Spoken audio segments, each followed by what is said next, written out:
ফোনটি হচ্ছে Samsung A34 5G। এটা কমন প্রবলেম, কারণ হচ্ছে ফোনটি টাচ কাজ করে। মূলত প্রবলেম হচ্ছে ফোনটি আপডেট দেওয়ার পরে সমস্যাটা দেখা দিয়েছে।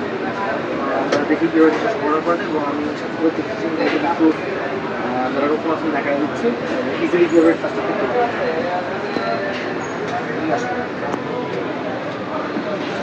ফোনটি আপডেট দেওয়ার কারণে ফোনটি অ্যান্ড্রয়েড ভার্সন 16 আগেও ছিল, এখন 16 হয়ে যায়। বাট এখানে বাইনারি বিট যেটা দেখতে পাচ্ছেন ইউআই অন ইউআই 8.5 আছে, হ্যাঁ, বাইনারি সি। তো আমরা কী করবো, বাইনারি সিতেই পরের যে ভার্সনের ফাইলটা আছে, হ্যাঁ, অন ইউআই 8 যেটা, এই ফাইলটা জাস্ট দিয়ে ফোনটাকে আপনার ডাউনগ্রেড করবো। ডাউনলোড করলে আশাবাদী কাজটি হয়ে যাবে।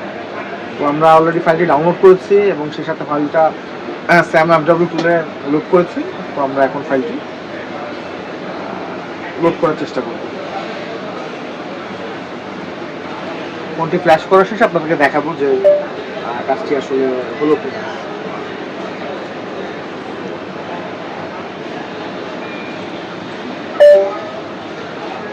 আমরা ফোনটি এখান থেকে টুলের মাধ্যমে ডাউনলোড মোডে এন্টার করবো।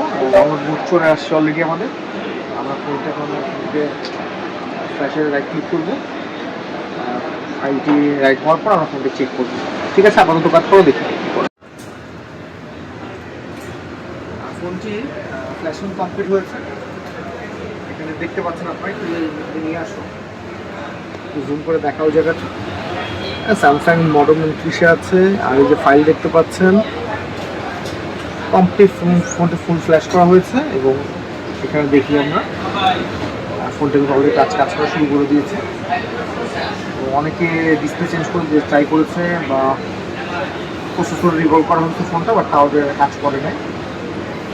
তো ফোনটি আমাদের রিটার্ন আসছে, তাকে একবার করে দিয়েছিলাম। ওই ফোনটা আবার আপডেট দেওয়ার জন্য আবার প্রবলেম দেখাবে, আমাদের আবার একই রকম সমস্যা দেখাবে।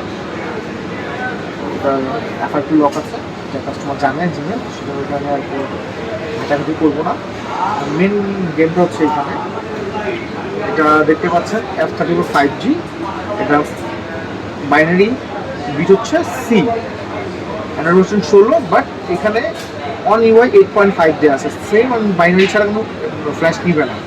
এটা হচ্ছে বাইনারি সি, বাট এটা হচ্ছে জুম করে দেখা হচ্ছে অন ইউআই 8.5। এটা শুধু 8, জাস্ট 8 দিয়ে আমরা ফোনটি ডাউনলোড করলাম, কাজটি কমপ্লিট। Okay, thank you. দেখা হবে নেক্সট কোনো ভিডিওতে। আশাবাদী টেকনিশিয়ান ভাইদের কাজে লাগবে।